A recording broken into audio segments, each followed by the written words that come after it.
we're coming towards the end.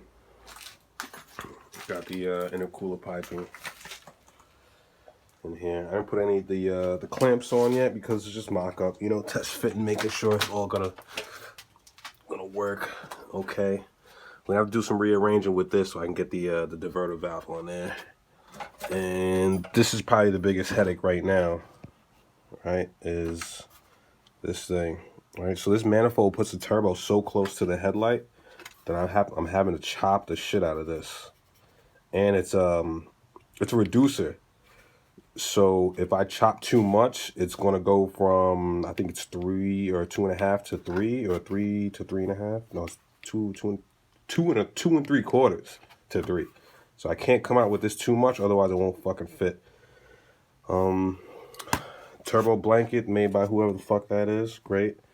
This is just like an oil filter. It's like an inline filter for the oil feed line. Make sure we're not trashing up the turbo. This just happened to be the cheapest fucking exhaust wrap that was there. Care less if it's purple. Or I got a purple fuel rail. These are some sort of coordination in here. And then we got the dual stage. This is not even the turbo smart one. It's the knockoff bullshit. But they all do the same thing. Right. I mounted this up here. Right. Ran the wires. And then we got to wire that up. Then after that, we're on to finishing this V8 to 1.8 MAF housing wiring thingamabob.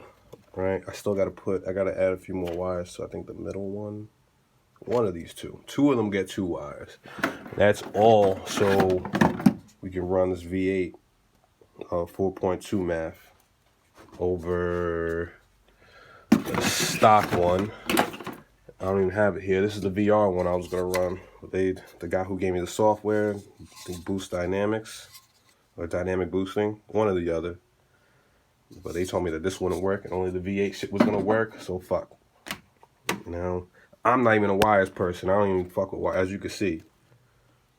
As you can see, I just don't want to chop into the harness. So I figured this is like an easier way to get around it. You know, I took apart another pigtail. And I got a bunch of heat shrink stuff to go around that so they don't fuck with each other. We're gonna go from there. Right. V-band wastegate is on. I don't know why I painted the downpipe even though I wrapped it, but fuck it. So after that, we're going to be going here with the oil cooler. No idea where this is gonna live.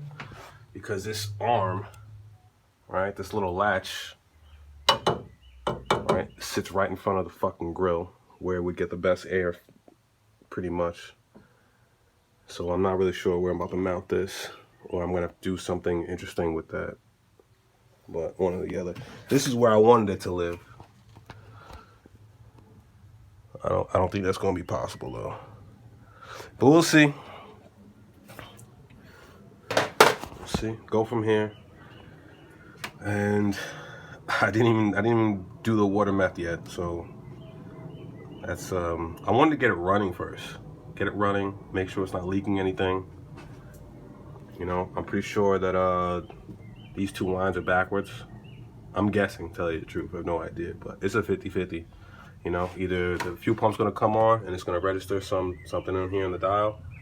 You know, and if not, then, you know, swap it all over again. Switch it.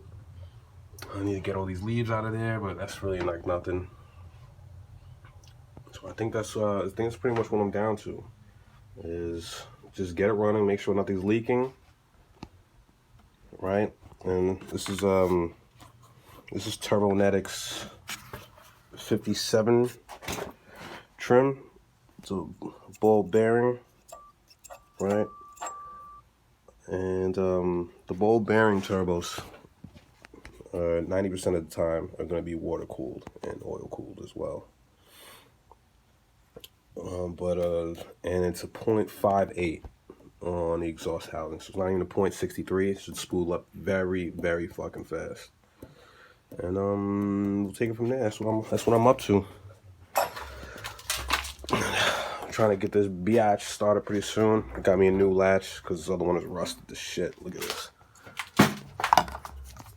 Look at this. I mean, this came from eBay, so it's not that much better, but it's definitely better than this. This shit is rusted city. So, all right. So, yeah, go fuck yourself.